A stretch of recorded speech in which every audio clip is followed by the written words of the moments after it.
Maybe regarding the catalogue of criteria. Yeah. I think in, let's say, about 5 years, this catalogue may also have to be processed again and new criteria added, or... Yes, you're right, and we are aware of this problem. So you have to review the catalogue. Yes, we have to review this catalogue, and as well we have to update this catalogue. And if I go now to the catalogue, you see here as well that as we are in the beginning, in the year 20 of, 20, if you go to Roberto Busa, we are in the year 60 of 70 of digital editions, but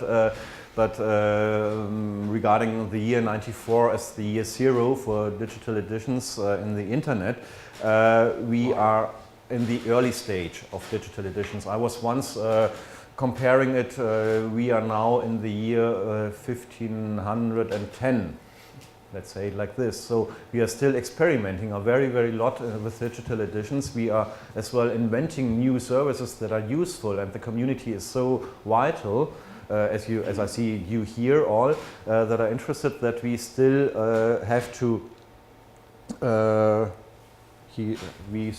update this criteria catalogue. But for the moment given, this criteria catalogue can be stable for the next, say, 2 or 3 years. In information sciences, we as well know that within 5 years, and Felix knows it, within 5 years the computer systems change dramatically, operation systems are changing, servers are changing, and as well the techniques are changing. So we cannot foresee in the future, but we know that the future will bring new possibilities as well to digital editions. As well, including, for example, maps, our all-beloved Pelagius project, the updating of a gazetteer and stuff like this, and integrating all this information for future digital editions is as well necessary, yes. Why is 1994 year 0? Sorry? Why 1994 as year 0? As a year 0 for the internet. Okay. Let's say the first modern browser. We were celebrating some weeks ago the first browser and stuff like this. But before the internet, you had digital editions on Yes. CD-ROM. Yes. Yes. Okay. Yeah, I mean the first slide was the slide of Charlotte, and she showed very much elder digital editions, and we all have worked with TLG on CD-ROM and stuff like this. Yeah. Yes. I don't really understand what this catalogue of criteria is good for, I should say. I have the probably wrong impression that it's all very, at least flat, self-explaining, or even, I don't know, say, who developed that, with what kind of perspective? I think your scholar Patrick Sale developed it mainly, but we developed, we all discussed it, and I think maybe it is because we took the point of view in the editorial sciences, and coming from the editorial sciences and not directly from a scholarly defined field, we were trying to bring up some common criteria and as well some guidance. As I said before, we can now apply these criteria to different digital editions and see where they are missing, what are the differences, but we are not saying if you don't meet these criteria, you are a bad digital edition. No, I could say they're also probably too soft or whatever. Yeah. Is there any kind of list where I can see them all? Because you ended your lecture saying now you heard a review following that catalogue of criteria, and can we see them somewhere? Now, as it is very structured, and you have these different methods and stuff like this, and what I can show you is, for example,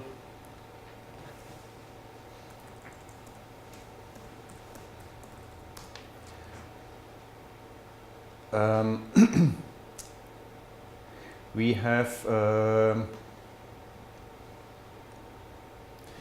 what we can do if we have these very fixed criteria. we can now show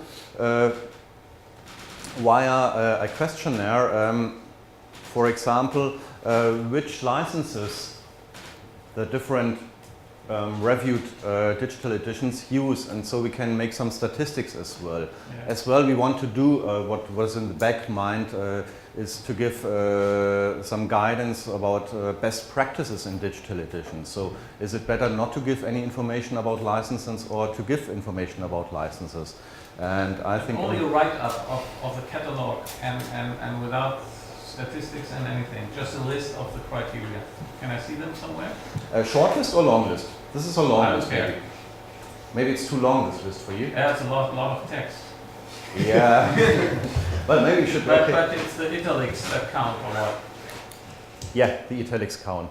Well, maybe I should. I take it as a suggestion that we should narrow down, make a short version of Yeah, the criteria for me, catalog. to understand what you mean, it would be nice to have just a list of the criteria you use before I could say that's typical Saale kind of thing, you know. At the end, you read and you still don't understand it. Where is the short list? Where are the words of the criteria? So I can get an idea, at first look, without long explanations to each one of them, because naturally you could say you need things like that, clearly, but if you say I don't know, but if your explanation that probably 50 scientists could have seen it, you know, the hard copy, and how many people called it up. Is that part of that criteria catalog? Yeah, publicity. Yes. Yes. Yeah. How much publicity? Well, maybe it would help to have a look at the questionnaire, because this questionnaire is as well the criteria very formalized in very short data. So, and as well we have here as well the chapters of the catalog where we have the different tops. I have a question on the data reuse side. You mentioned that you can download a lot of gigabytes of XML data. Not gigabyte, megabyte. Yeah, a lot of it. Yeah. So I was just wondering, you know, how much reuse do these data have, like from third parties, from other people besides the people immediately involved in the project? And if you're not seeing a lot, what would you do to try to encourage wider use of this information, maybe bringing it together with other information sources? Actually, Beside the open license. well, I mean, I explained my critique on this big file which I can download, but then I cannot use it on my computer because my computer is too weak. Okay, hopefully next year I get a new computer and then I can use the data and reuse the data. And I already gave an example where I could really reuse this data, because if I have a reference in my Quran project on the New Testament, I could then as well extract the data from there. But this would still be as well missing an interface to the website, still not be ideal. There could be better ways. So I think, I don't know what Felix thinks about it, but I'm always thinking about reusing these digital editions after some years and implementing new desires and as well new possibilities that have not been identified when the original digital edition has been made. This would lead to a versioning system, so we have version number 2, like in the printed world as well. But as well have final states. So, but I think at the moment we are, or maybe it's my personal impression, we are still needing some discussion with the traditional editorial sciences that don't see the importance of digital editions, that are criticizing digital editions. We have it as very strong here in the German context with a famous German newspaper, for example, where these critiques have been launched. I have looked at the debates in the digital humanities in the English-speaking world. There the discussion is not existing nearly. I was seeing some discussions on the American Literary Association, if I'm right, the ALA, and there they made one section some years ago containing all digital editions and digital humanities, and having this buzzword in it. But as well, the critics were saying, well, does this answer any new research questions? And this is, I think, one point where we in the digital humanities are discussing, or in the discussion with the scholarly community, are we, with our digital methods, answering or producing new research questions? I think we, as being digital workers, we would say yes, but we still have to convince other people about this. Or as someone in the here in the community said once, I don't know what the digital humanities are, but yeah, were there any other criteria to review digital editions existing before? no. Right. So this is what I like about the project, is that it's filling the gap for, you know, a set of guidelines to review digital editions. In Classics, for example, the Brian Moore Classical Review they have tried some years ago to have a section to review actual digital projects, but as far as I'm aware of, they gave up some years ago, and this section doesn't exist anymore. So it's kind of filling one gap of reviewing. Probably included in the DFG proposal. Well, yeah. Yeah, no, because we right away, a lot of the questions, or let's say a lot of the criteria have been mentioned by the bad reviewer we had with the first version that Greg and I did. And I think the discussion here, and also the discussion on the reviews often about digital products, is going along the line of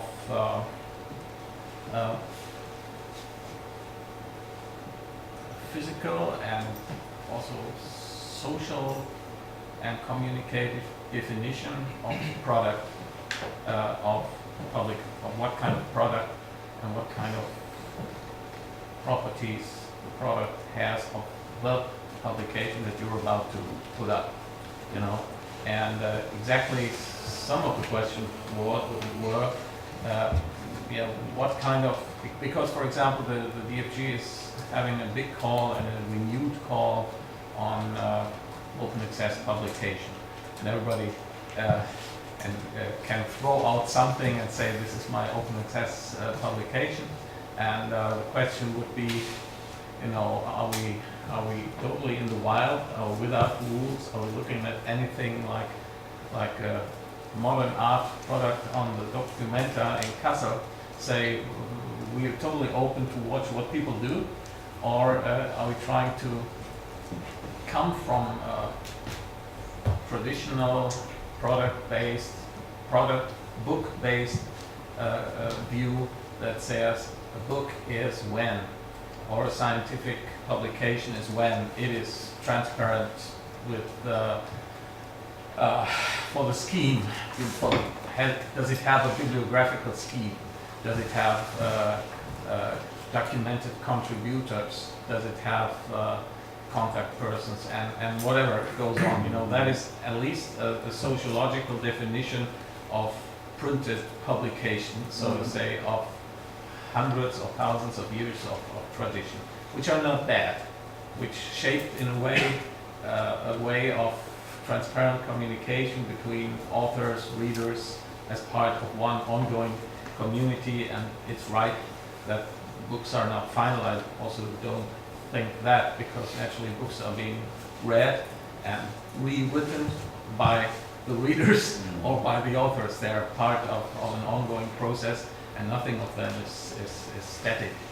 But I can see the reasons behind that now, because that is, for example, because the reviewer was unsure of many things. Also, this is probably a good help to understand and to describe what one is doing and what one isn't doing.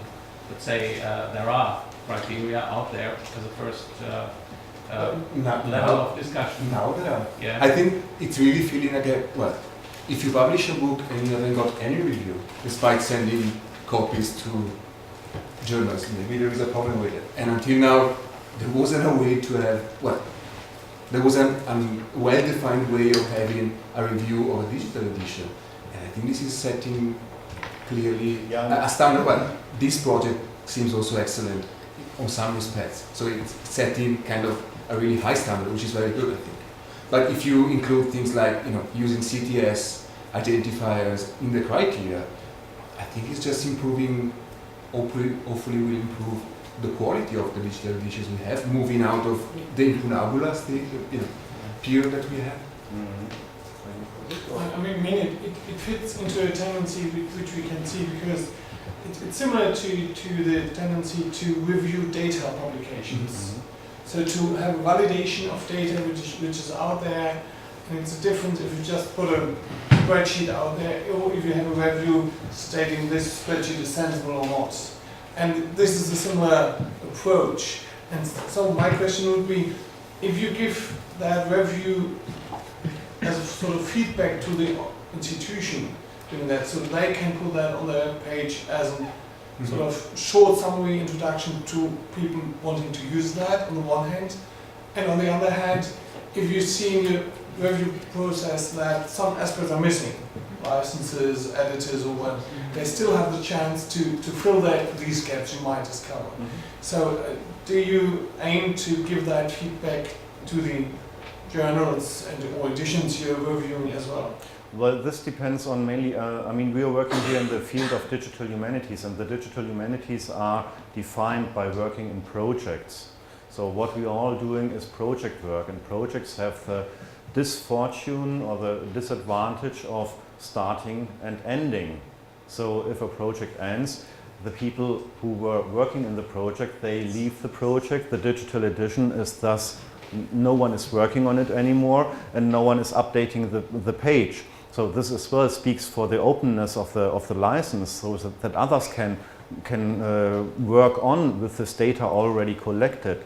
And I have met on Friday at the AG Digitale Kunstgeschichte a publisher of Sandrad, and she was saying, you made a review of our Sandrad and we were very proud of it. Okay, being proud of it, okay, we just give it a try. And but they are reading it, yes. And when we have launched the journal some months ago, we had a very, very big access going on the website. So what we are now doing is we are in the work for issue number 2, and so we want to make an online journal with it. And just keep in mind, we didn't have any public funding for making this. So this was all our hobby, and we did it in our private time because our institutions didn't pay for it. So this is just an initiative to put some energy and to get a stone, throw it in the sea and see what will happen. And on an international context, there are now, I think, two other review journals for digital editions are in the starting phase, and they want to do now reviews of digital editions. And I can say, do it. Yes, we need more. We need more reviewing. We need more. We have now so many digital editions. We don't have any libraries or information scientists that collect all these digital information or digital edition, the information about them. I have criticized the libraries that are not aware of digital scholarly content in the internet. And so what we need is just, we are so many now, and we have to get up as a community as well and build this community. So this was what we were trying with the journal as well. Two things. No, I just wanted to say that I think the next step is to see if the more traditional disciplines receive this. I mean, if people in classics will read a review of a digital edition of a Greek text published in this journal, because I think, well, that's my hope, but that's not straightforward maybe. So I think, I don't know what you're doing to publicize the reviews, but it's really important that the work you are doing gets across the disciplinary rules and boundaries. Oh, we have since last week we have an ESSN number. for example. No. And we're trying to get it into the journal repositories. But what I would think is, as my review of the Codex Sinaiticus was the only source or the only digital edition of a classics text of in a wider sense, whether we have in the classics different special needs that are not useful for modern editions, for example. So do we have such variations where this common catalogue already will divide and will widen and broaden? For example, art history has its own questions. Are we addressing them as well? We try to have a variety as well, just to try it. But I'm not sure. I'm not sure whether for the classics other raster, as we call it, other matrix should be applied. Yes, we tried some of that, for example, with the Hellespont project, where we tried to bring together metadata standards, PI and CI.crm, and map them on each other. That would be a digital edition, so to say, of part of the text of Thucydides. One could take that in mind or not. You could also say the same thing could be true as a necessity for modern art to bind it back to culture. It's just a cultural, so to say, cultural science approach. It's not nothing specific for the classics. I would say, yeah, I see at least on that page a strong binding with the book culture. One could think about this as a limitation to it is okay to ask, are we at least transferring the worthwhile properties of book culture into digital editions?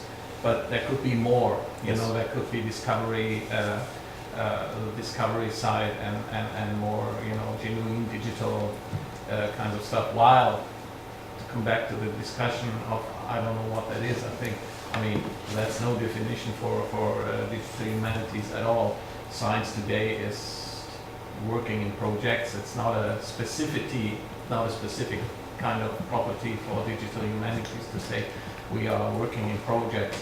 Probably they feel it that way because it's harder to stop a project that has a technical side that you have to leave open than to just stop writing a paper or end writing a paper saying we are going on to another field of study. While when the technicalities, the digital technicalities of the project are stopping, it's much harder to get anything out of that project than when it wouldn't have used that. But probably also that's one of the big mistakes of those people who are saying we do digital humanities, that they don't try to be different. You can. With the Arachne, we were different for 15 years, and we were a small operation, so it's also some sort of, this Institut and Patrick Saale naturally are a good example of just refusing to die, so to say. Well, they don't have a building, they don't have a real apparatus that is financed by the state, so to say. They just said, we are there, for a long time, and before they got in a way supported then out of the Thomas Institute and things like that, they were just loners, so to say, that said we want to be here and we want to stay here, was like us, So they are a good example of a life cycle that is not over and that is not bound to the 2-year rhythms of living and dying and then projects. Yeah, we have as well another thing. I agree that it's a normal scientific problem, thinking in projects, and actually you are all becoming scholars and having a university degree. Then the working life begins, and as you know, we have in Germany the special law regarding that you can work 6 years under a contract until your thesis and 6 years afterwards, and then you have to have a unlimited work contract, but you cannot work anymore in limited work contracts. So we have different problems here that are not determined to digital humanities. And what I was thinking then in my personal career was, okay, now I'm studying information sciences because the libraries are not in the scientific process. And in the libraries you can get jobs without this 2-year contracts. But what I'm now seeing, and especially since this year, is that, for example, the libraries, they haven't been aware of the digital humanities until now. Now they are waking up and they are seeing, oops, there is something happening in the scholarly publication process as well, but we are not aware of it. And this was as well my critique on the beginning, that the libraries can't make real, there is no catalogue of digital editions in any library catalogue. No, I mean they are different one from each other, but in general they are that way. Yes. That's damn the libraries.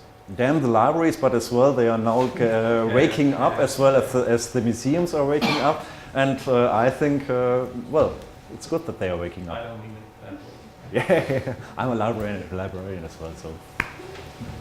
Are there any other questions? Yes. I have a comment about what you said about this 18 megabyte file that you downloaded and couldn't open. Then I think you should make a criterion out of it. Because when we think of our colleagues in Egypt, where this codex comes from, imagine what crappy computers they have. Yes. And they should be taken into consideration because until now they were excluded because their libraries could not buy the books, the expensive European books. Yeah. And now they will be excluded because they cannot buy new computers. So this technical requirements should be a criterion, and they should be as low as possible, not to exclude the third world countries and people living and working there. Therefore, I was mentioning it as a critique, because you can think as well of other possibilities of not downloading the whole file.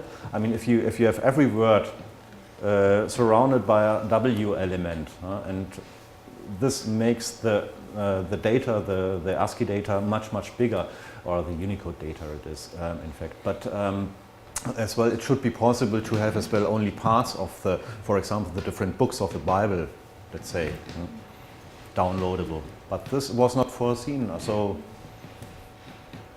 But it's better than nothing. See, I was once publishing a digital edition, and I was not offering the XML download, and then our colleague Laurent came and said, shitty digital edition, you can't download the XML.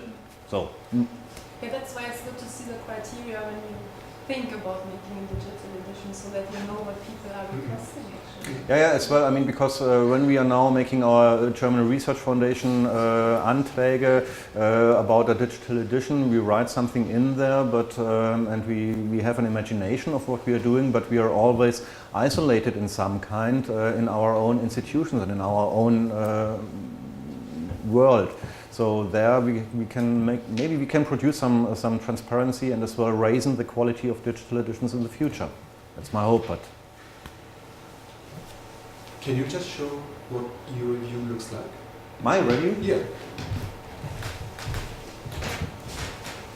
If it's, yeah, I assume it's on the website. But how long? There. Oh, you see now that I reused the images I used there. So it's more or less 20 pages. It's an original with a bibliography, so everyone is very happy. But what I wanted to show you is as well, oops. Go there. So here we have as well a schematic scheme of as well the criteria. Are they applied or are they not applied? So this is as well maybe an answer to the short version of the catalogue. So there is like the writing up and the questionnaire to be filled in. It's like two parts, if Mhm. I understand right. Yeah. You fill in the questionnaire and then you do like a write-up, as a traditional review. Yeah, well, we did it other way around because we Okay. didn't have the fact sheet before, and we just see. came to the idea of making this systematic use of the data as well, like this. Yeah, but first writing.